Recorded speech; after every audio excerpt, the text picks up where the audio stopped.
таҳсилоти фарогир дар ҷумҳурии Тоҷикистон амалишавияш барои он зарур аст ки ҳар як кӯдак бояд ба таҳсил фаро гирифта шавад, новобаста аз ҷинс, миллат, нажод, эътиқод динӣ, мавқеи сиёсӣ ва ғайра. Кӯдакон айни замон кӯдаконе ки эҳтиёҷоти махсус доранд ба мактаб-интернатҳо аз ҷониби волидайн ҷойгир карда мешаванд. ё кӯдаконе ки ба муассисаи таҳсилоти умумӣ рафта наметавонанд, дар хона ба таълими хонагӣ фаро гирифта мешаванд ё умуман ба ягон таҳсил фаро гирифта намешаванд. ин дар ҳақиқат яке аз проблемаҳои соҳаи маориф мебошад ва падар модар вазифа доранд ки кӯдаки худро ба таҳсил фаро гиранд ва таҳсилоти фарогир имконият медиҳад ки ин кӯдакон дар баробари дигар кӯдакони ҷумҳурии Тоҷикистон дар муассисаҳои таҳсилоти умумӣ анъанавӣ ё маъмул ҷойгир шуда дар ин муассисаҳои таълимӣ ба таҳсил фаро гирифта шаванд. ҳукумати ҷумҳурии Тоҷикистон таҳсилоти фарогиро дар ҷумҳурии Тоҷикистон ҳамаҷониба дастгирӣ намуда, дар стратегияи миллии рушди маориф барои давраи то соли 2030 ин навъи таҳсилро дар ҷумҳурии Тоҷикистон пешбинӣ намуд ва барои рушди ин таҳсил тамоми шароитҳоро муҳайё кардааст. Стратегияи зикршуда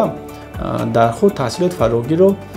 дар ду зина пешбинӣ намудааст, яъне дар зинаи таҳсилоти то мактабӣ ва таҳсилоти миёнаи умумӣ. Ва барои амалӣ шудани таҳсилоти фарогир дар ин ду зинаи таҳсилот дар стратегия якчанд чорабиниҳои гуногун ва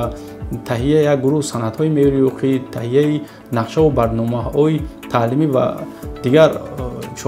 чораҳои дахдор пешбинӣ шудааст. аз ҷумла барои амалӣ намудани ин навъи таҳсилот дар муассисаҳои таҳсилоти то мактабӣ ва муассисаҳои таҳсилоти умумӣ бояд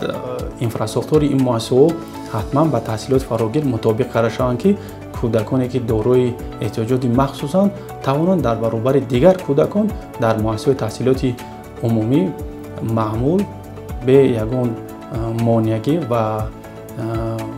душвориҳо таҳсил намоянд. дар стратегияи мазкур инчунин ба вазорати идораҳои ҷумҳурии Тоҷикистон ва дигар идораҳо дастур шудааст ки як гурӯҳ дастурҳоро амалӣ кунанд, аз ҷумла таҳия намудани нақша барномаҳои таълимӣ, аз курсҳои такмили ҳисоб гузарондани омӯзгорон, мураббиён, таҳия намудани стандарти таҳсилоти фарогир ва ба ҳамин монанд дастуру супоришҳо пешбинӣ шуданд. дар таҳсилоти фарогир падару модар нақши калонро мебозанд.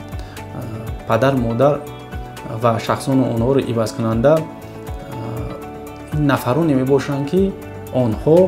бо талошҳои худ метавонанд дар ҷумҳурии Тоҷикистон таҳсилоти фарогирро рушд диҳанд. масалан падару модаре ки ин навъи таҳсилотро дастгирӣ накарда кӯдаки худро ба мактаб-интернатҳо ҷойгир мекунанд ё ба таҳсилоти хонагӣ ё ба таълими хонагӣ ё онҳоро умуман ба таҳсил фаро намегиранд, ин проблемаи аввалин дараҷа мебошад ки кӯдак дар ин муассисаё дар ин шароит қарор гирифта аз таҳсил дур мемонад ва имконият намедиҳад ки худро аз ҷиҳати дониш вай сайқал диҳад. аз ин рӯ падар модар вазифа доранд ки барои ба таҳсилоти фарогир ҷалб кардани кӯдакони худ тамоми чораҳоро андешида бар онҳо шароит муҳайё кунанд ки онҳо ба таҳсилоти фарогир ҳатман ҷалб карда шаванд.